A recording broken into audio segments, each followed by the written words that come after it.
Okay, how's it going? I'm Philip Brady and Vitamin P Coaching, and I'm delighted to be able to bring you this training. This is my cat Ludi. My dog Elvis is sleeping beside me. There's no other time, and I wanted to get this to you. This is important stuff. We're talking about presenting with confidence. And again, not arrogance. There's a very big difference, and we're going to talk through some of that a little bit. But if you want more information or you want to talk about this a little bit deeper, really happy to. This is a topic I really care about. I want to help people like you be able to speak in public with an element of confidence, so that two things: your career improves, and if you have a business, that it improves as well. Speaking opportunities will unbelievably help the trajectory of you and your career, and I'm excited to be able to bring some of these concepts that I hope are helpful. There's a lot of slides. I'm going to get through them quite quickly. I want this to be punchy. I want you to enjoy it as well. And if there's any questions or anything afterwards you want more detail on, or more you have questions on, I'm so happy to help. So let's jump in. I'm going to talk about a couple of things. Why anxiety is a great thing ahead of presenting. This is upside down thinking, but I'm so happy to share it, and I think you'll agree at the end of it. How your brain is wired to trip you up and what you can do about it. So your brain has these things that it does to put in the way of you presenting with confidence. Let's talk about it and undo them. The next is how your physiology is just as important as your mindset. Most of presentation training will focus on, oh, use open body language and make eye contact or whatever. Bullshit, unless you get some of these really basic physiological things right. And you will see when you get this right, some of the things that it equips you to be able to be in the presentation, but also feel and think and be able to do. So it's profound, some of the impact your physiology has. We'll walk through that. I'm also going to share some things that will help you to be authentic. Again, there's a big difference between kind of acting and faking the presentation. So you see that people are kind of robotic and all this kind of stuff. That's not who you are. You want to be authentic. You want to come across as you are. So that's really important to me, and we're going to talk through that. And the other thing is, when you've done a presentation, let's say me after this, it's very easy to just beat yourself up. I want to give you the tools, or at least just the questions, to be able to reframe your reflection with kindness, but also with a little bit of kind of skill development built into it as well. So let's jump in. One of the reasons people are afraid of speaking, and this quote, I love this. So given how people rate fears, most people at a funeral would rather be in the coffin than giving the eulogy or the speech about the dead person. So that's literally the number two fears. Public speaking, number one; dying, number two, in that order. Speaking, dying. It's crazy. It's so upside down. It's an irrational fear. It's because you haven't developed the skill. If you're afraid of it, it's because you haven't done it enough. Literally, fears disappear in the rear view mirror. The more you do something, the more it disappears in the past, the less you will be afraid of it. And anxiety is a great thing. There's a couple of reasons. This graph is going to look complicated. I promise it is not. More or less, this is a flow chart. Flow is about the challenge that you encounter and the skill level that you have. More or less, when you get the right mix of this, you will actually be able to be in this flow state. You're present, you're kind of using enough of your skills that you're like kind of at your edge. If it's too much, this is actually information that actually, this is a couple of things. It means you care. If you didn't feel anxiety ahead of a presentation, you probably wouldn't really care that much. So it's a great thing that you feel it. It means that you care. It also means that this speaking thing is stretching you. It's growing you. This is a thing that is expanding your skills, or at least tapping into more of that. And it's a testing situation. Again, on that flow chart, you're being tested. It's not a thing that's going to make you bored. If you can understand or learn how the strategies to bring you into that flow state, we're going to get to it, you will absolutely feel that. So anxiety is this signal that says, do you know what? This is a growth opportunity. You care. Let's go, right? So stay tuned. We're going to get to some of that stuff.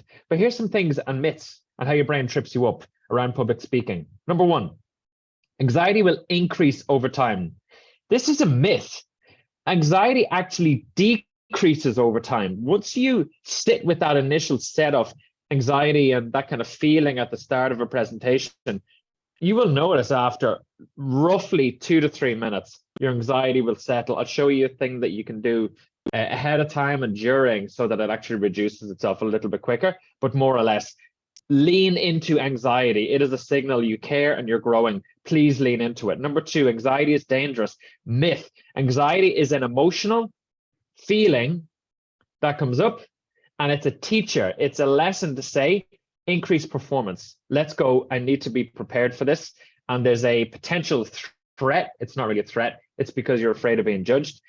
So I need to be on my game. So great. That's going to keep you sharp. It's a really good thing. Anxiety decreases performance. As I've just said, this is a myth. Anxiety increases your performance. Again, if we go back to this one, if there was less challenge, which is causing your anxiety, you literally will get bored because you're not using enough of your skills. Anxiety is a great thing. Lean into it.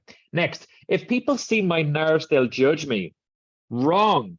If people see your nerves, they'll go, this person is human. I relate to them. So nerves are not a bad thing. They show that you care. They show that you're human. They show that you're not perfect in this robotic like presenter. That's not who you are. So it's okay to be nervous. Again, it shows you care. The next is, and this is a really important one, especially around public speaking. Anxiety will decrease if I avoid the situation. Myth. Wrong. If you avoid anything that causes you anxiety, it literally will increase. That's, in my mind, my perspective is if you run away from things, your anxiety will unbelievably increase until you won't be able to do anything without it causing you anxiety. So please don't allow anxiety to hold you back from situations. Instead, move towards the things that are causing you anxiety, and they will disappear in the rearview mirror. Fear, when you've done the thing, will disappear. Overcoming the things, literally, it'll just make such a difference. Please take that as advice. The other thing that people say, and it's a myth, is practice and rehearse so you know everything. You will never know everything. Literally, you don't know more than you know. I'll let you sit with that. You don't know more than you know. There's so much you don't know. So you'll never know everything. So it's a losing game. So don't play it. Prepare, absolutely, but not too much. Because again, you'll come across robotic, not authentic. That's not what you want. You want to be authentic. You want to be confident. So how your brain is wired to trip you up. I love this part. Hopefully it's helpful and interesting. So take a look at this. This is all or nothing thinking. You cannot look at the tree and see the figures of the animals as well. You'll either only see one or the other. Same goes when you're presenting. You'll either see either all of it goes great or none of it goes great. You never realize I made one mistake out of 10 things. Like that's a shade of gray. Like you have to allow a blend for the presentation to be mostly good, and that's okay. The next is fortune telling. I predict that I'll trip up, I'll fall, I'll mumble my words, whatever. This is, again, your brain tricking you into saying, if I create enough of this fear of all or nothing, it must be perfect, right? I predict everything going wrong. You're less likely to move towards it. And that helps your brain feel comfortable and survive, or at least preserve your life. So it wants to keep you alive. These are great things. Your brain it's a positive intent. It's an act of absolute love to keep you safe and survive, but it doesn't serve your growth or development. You must lean into this stuff. And fortune telling is one of these kind of brain tricks that holds you back. Please don't listen to it. Yes, things could go wrong, but things could go right. So just flip this one. The next is catastrophizing. Similar to fortune telling, catastrophizing is everything that could go wrong. Let me come up with 1 billion things that could go wrong. Of course they could go wrong. Of course they could, but they might not. So lean out, or kind of remember that and move towards it. And trust in your ability to handle whatever happens. So I came to that realization after gigging for roughly about 15, 20 years. And I made every mistake in the book. So literally, no matter what happens, I know I'll handle it, because I've left my guitar at home. I left the speaker at home. I've left the desk that you plug all the cables into at home. I forgot to go to the gig. Like, I've done everything wrong. So I'm not afraid of anything. So like, catastrophizing has a place, but if it stops you taking action, it's not worth it. Next is emotional reasoning. So if I feel nerves, anxious, afraid, well, then that means that I'll mess up, I'll do wrong, I can't do this thing. Wrong. Myth. Like, don't listen to that. Emotions are natural. They're just emotion, energy in motion. They're transient. They come and they go. So that's okay. If you feel something, feel it. We judge it as good or bad. It's not good or bad. It's just an emotion. So just because you feel something doesn't mean anything. Yes, listen to the message. Like if it's anxiety, you're growing, it's a challenge, be prepared, pay attention to what can increase performance and handle the anxiety. That's the message. So it doesn't have to mean anything, but you can take the wisdom from it and then just move forward anyway. Don't push your emotions away. They will rise up in ways that you do not want. And they'll become like ticks when you're presenting and stuff like that. Like you'll have these like things that are ticking or things that it's just not worth it. So just invite your emotions and your nerves and your anxiety beside you. Don't push it away. The other thing is minimization. If you got it really good, you will minimize it. You say, oh, it's not that big of a deal. I prepared really well. So like, it's not that big of like, no, you did really well. Own it. Easier said than done, but please do. And that's why some of the questions are focused on like what went well. So don't minimize the things that go well. The next is tunnel vision. So let's say, again, you have a 1-hour presentation. You'll tunnel vision to the one thing that you got wrong. You'll forget the 99% of things that went well. So again, some of these are interrelated. Some of these feel the same, but this again is how your brain trips you up so that again, just think about it this way. Your brain is trying to keep you alive. If it spots threat or one thing that you did wrong, and it makes you so afraid that you won't move towards that presentation or presenting in front of people again, well, then it's doing a great job of keeping you alive. But remind yourself of the 99% that went well. And then just think, actually presenting is good for my career, good for my business, good for for everything. Connecting with people, building a reputation, building the impact and influence and everything else that I want in my life. So I'm going to move towards it. So thank you, brain, for keeping me safe. I appreciate the intent. I'm going to move forward anyway. And then I love this image. I thought it was funny, so that's why I put it in. Probability overestimation. So this is where you overestimate a problem. This is a really cool thing. So I used to make omelets with 4 eggs. The FDA said 1 in 4 contains salmonella, so now I make it with 3. So we have this probability estimation that if the probability of an earthquake happening in the middle of my presentation is like 1 in probably a couple of billion, but we estimate, oh, it might happen.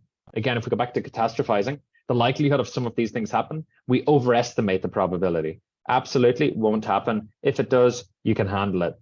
Earthquake, I'm not sure what to do. Let me know what you decide, because I'm not sure what to do in that case. But this is a funny image. I love it.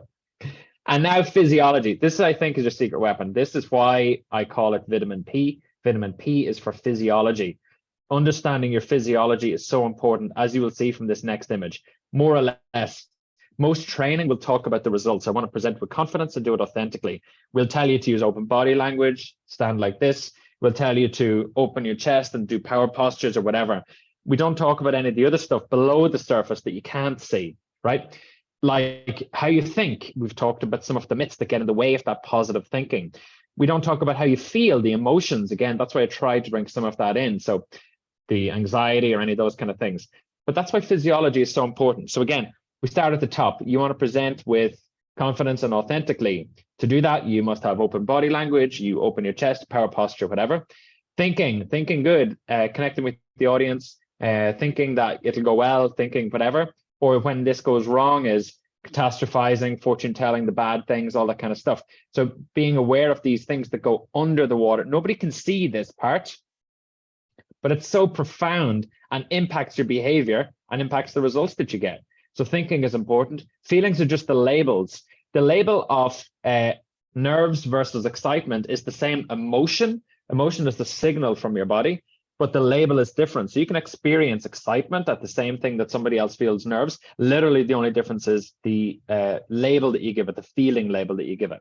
So emotions are that kind of physiological signal, and physiology then is how your body, the state that it's in. We can talk about heart rate variability. I think we do. Here we go. So more or less, left state, no stress. Right state, lots of stress, probably too much. Down is low heart rate. Up is high heart rate. When you add elevated heart rate, increased cortisol, this is when anxiety increases. So more or less, start of a presentation, you will feel this because it's a stressful situation, or at least your body takes it as a threat because you can be judged, and your heart rate will increase. The way to go from here to left of the line, so where there's less stress in your system, literally is to breathe. More or less, there's many components or ways of changing your breathing. I think there's 10. I think there could be actually more. The single biggest bang for your buck breathing technique that will make a difference is same rhythm in, same rhythm out. You can talk about volume. You can talk about lots of different things. There's like 10 of them. It's great. We can get really into that if you want. Again, send me a message if you want more information. But to go from the right-hand side, stress state, to a more positive state on the left-hand side, breathe. 5 in, 5 out, 4 in, 4 out, 3 in, 3 out. Doesn't matter. Same rhythm in, same rhythm out. Literally will lower your heart rate and put you in a different state. And when you're in a better state, it influences the emotional signal that your body is sending your mind. Your mind can change the feeling or the label that you give that signal. Your thinking will get clearer and more expansive and be able to process. And then you'll be able to do the behaviors more congruently, and you get better results. If you think about it, think about somebody who forgets their lines. All that's happened is the stress has built up so much that their cognitive part of the brain at the front has switched off, and the reptilian brain at the back is firing. When this is firing, all you're thinking about is survival. To give that a chance to calm down and just feel safe, breathing literally will just allow the other parts of your brain to switch on. So breathing does that, but it also regulates your heart rate. Your heart rate will lower in heart rate, but it will also just move to a better signal to send your body, to send your mind, and literally be able to present. This slide is my secret weapon for anybody that knows me to present with confidence and to do it authentically as myself. Breathing, more or less, secret weapon. It's so powerful. If you want to see the science behind it, I can recommend books and TED Talks on this stuff. It's incredible. But to be authentically confident, again, this is different. We don't want to be arrogant. We want to be authentic and confident, and there's a difference. So in any presentation, and I've tried to do that in this one as well, speak to hearts you speak to with stories. This is where you make it personal. That is why it will feel authentic. Mind will back up your confidence. This is where you back it up with evidence and facts and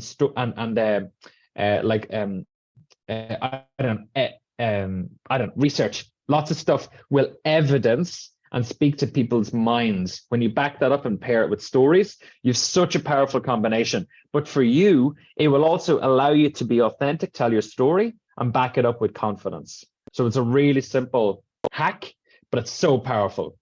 So get clear on why you're doing the presentation, the benefit to you and the audience. Again, these will help you authentically communicate, but also to believe, confident, right? To believe and have conviction behind the message. And again, we don't get clear on this stuff. What kind of presenter do you want to be? For me, I want to be energetic. I want to be a little bit challenging. I want to be a little bit excited about this stuff because I love it. So that's the kind of presenter I want to be. Who do you want to be? You may want to connect with calmness. You may want to be relaxed. You may want to be excited. You may want to be nervous, like whatever kind of speaker, funny, whatever speaker you want to be, get clear on it. Then you can hit it. It's easier to hit these things when you're clear on them. If you didn't have a dartboard, you wouldn't know what to hit. Create your dartboard of the type of presenter you want to be. And this is huge. This is huge for authenticity and connection with the audience. You are speaking always to an individual. The individual just happens to be many of them. So for introverts, this is the biggest hack that I can give you. If you are afraid of speaking to a group, what typically happens is you do one of two things. You will go into yourself and retreat and talk from that place, or you will talk to the masses and put on an identity of who you think you need to be, this extroverted version of who you are. That's fine, but it won't feel as natural as connecting with the individuals in the audience and speaking to them. And then you just shift your attention around the room, speak to them individually one at a time. And that makes a dramatic difference for people with an introversion preference when you're public speaking. So hopefully this is helpful. So again, I'll send out these slides if you want a copy of them. So preparing, what can you do? Again, if you're creating a talk, this is why this comes in. Literally, I have to do a talk in a month and I'm already thinking about it. I was thinking about it 2 weeks ago and I'm giving myself time and space. Literally, if you can allow your brain a chance to decompress, that is creativity. The connections at different points in your brain are able to be made When your brain is flooded with stuff, it cannot make sense of the stuff. Space literally allows them to happen. So allow yourself that time. If your head is full, you can't think creatively. So create space. Time to think. Nature is the best. There's a thing called nature bathing, where literally you bathe in nature, as in you allow nature to just decompress you. And if you want to come for a walk in the forest in Conlig, let me know. Walk in nature. You swear I wrote this thing, right? The other thing, again, if you want to be authentic, is live the presentation. So when you're speaking about a topic you want to appear as an authority on, again, presenting with confidence. I can speak so authentically about this because I've had to do it for years. And I can do it with confidence because I know this material. I've lived it for years. So live the content. Don't just talk about these ideas that are separate from who you are. Your conviction in the content and the message will deepen because people will trust your lived experience. And this is different than a concept. Again, you'd swear I lived this, or you'd swear I wrote this presentation, right? So this is different from a concept in a book. You live the story, so tell it. This will help you feel authentic, and you can have confidence in it. It comes across totally different when you live this stuff rather than just talk about it. Another reframe to help you be authentic and confident is when your heart is on service, you cannot be nervous. Typically what happens is we close to the world, we close our heart to being to the audience because we're afraid of being judged or hurt or whatever. Open your heart, serve the group. They need you, they need you. Whatever you want to talk about, they need you. And when you do that, when your fears are less than the reasons why you are doing the thing that's scary, you literally cannot be nervous. You will overcome your fears if you create a big enough reason why. So shift the attention from you and your nerves to connecting to the individuals in the room and towards serving them. This will literally undo some of the nerves, or at least give you the why to push through them. So reflecting with kindness, I'm going to end with this, and hopefully it's helpful. Again, these are just a couple of questions to think about. This is a model called curbstone coaching, which is literally when salespeople used to go door to door. They'd have a kind of senior person at the curb, and they would ask them some of these type of questions. Overall, how did it go? What went well? What would you do differently next time?